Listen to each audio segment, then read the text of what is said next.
ព័ត៌មានដែលធ្វើឲ្យប្រជាពលរដ្ឋមហាជនចាប់អារម្មណ៍ខ្លាំងគឺជាព័ត៌មានដែលថ្មីប្លែកនិងទាក់ទាញពាក់ព័ន្ធនឹងព័ត៌មានកិច្ចប្រជុំធ្វើព័ត៌មានបែបពិធីការមហាជនគេមិនយកភ្នែកមើលទេដែលទាមទារឲ្យយើងបង្ហាញព័ត៌មាន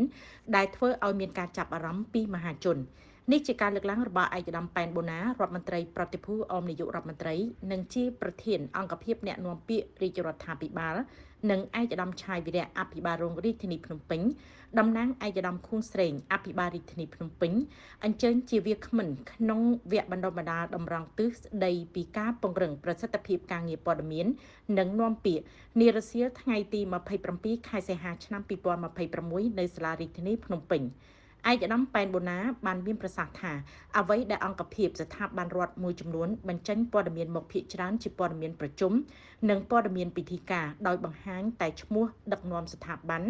ថ្នាក់ដឹកនាំរដ្ឋព័ត៌មានបែបនេះមហាជនគាត់ស្គាល់និងបានដឹងនិងស្គាល់ហើយគាត់មិនចង់មើលទៀតទេអ្វីជាព័ត៌មានដែលយើងត្រូវបញ្ចេញនោះគឺក្នុងកិច្ចប្រជុំនោះមានអ្វីដែលថ្មី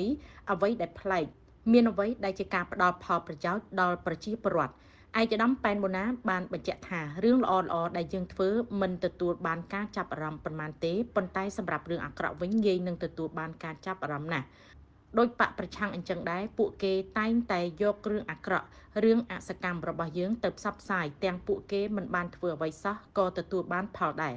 ដូច្នេះយើងត្រូវរួមគ្នាធ្វើការងារនេះឲ្យលើសពួកគេ100ដងទាំងប្រតិកម្មរហ័សការបំភ្លឺនិងបូរេសកម្មអ្វីដែលជាភាពជាក់ស្ដែងកាលពីមុនប្រជាពលរដ្ឋខ្មែរដែលរស់នៅឯនីសមុទ្រជាច្រើនបានជឿតាមព័ត៌មានភូតកុហករបស់ក្រុមប្រឆាំងជ្រុលនិយម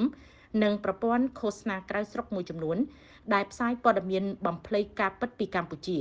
ប៉ុន្តែក្រោយពេលព័ត៌មានពិតត្រូវបានផ្សព្វផ្សាយប្រងព្រាតតាមបណ្ដាញសារព័ត៌មាននិងបណ្ដាញសង្គមពួកគេបានឃើញច្បាស់ថាកម្ពុជាពិតមិនដូចការឃោសនាភូតកុហកនោះឡើយពលគឺប្រទេសកម្ពុជាមានការរីកចម្រើនមានអគារខ្ពស់ខ្ពស់កប់ពពកមិនចាញ់ប្រទេសអភិវឌ្ឍមួយចំនួននោះឡើយ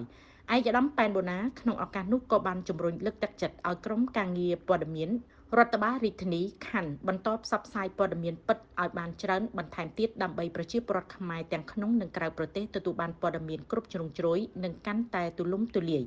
ឯកឧត្តមប៉ែនបូណាបន្ថែមថាវគ្គបណ្ដុះបណ្ដាលតម្រង់ទិសនេះមានគោលបំណងសំខាន់ចំនួន4រួមមានទី1បង្កើនការយល់ដឹងអំពីកិច្ចការណែនាំពាក្យនិងការផ្សព្វផ្សាយព័ត៌មានទី2ចែករំលែកបទពិសោធន៍ក្នុងការងារណែនាំពាក្យនិងព័ត៌មានទី3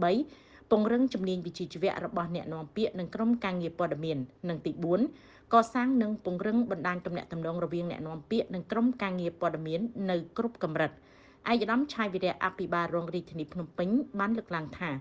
បើសិនមានបញ្ហាអ្វីមួយកើតឡើងពាក់ព័ន្ធនឹងការងារប្រតិកម្មរហ័សនេះយើងត្រូវប្រមូលព័ត៌មានក្តាប់ព័ត៌មានឲ្យបានគ្រប់ជ្រុងជ្រោយឲ្យបានច្បាស់លាស់សិនទើបយើងវាតម្លៃហើយយើងក្តាប់បានអស់ហើយយើងត្រូវសួរមេដឹកនាំយើងសិនថាតើយើងត្រូវទប់របៀបណាវាយបកតាមផ្លូវណាឯកឧត្តមឆៃវីរៈបានបញ្ជាក់ថាវគ្គបណ្ដុះបណ្ដាលនេះសិក្ខាកាមទាំងអស់កាន់តែមានសមត្ថភាពក្នុងការរៀបចំព័ត៌មានការផ្សព្វផ្សាយជាសាធារណៈក្នុងការប្រើប្រាស់ប្រព័ន្ធទំនាក់ទំនងសង្គមជាប្រព័ន្ធផ្សព្វផ្សាយនិងការឆ្លើយតបចំពោះសំណួរឬបញ្ហាផ្សេងៗប្រកបដោយវិជ្ជាជីវៈនិងការទទួលខុសត្រូវខ្ពស់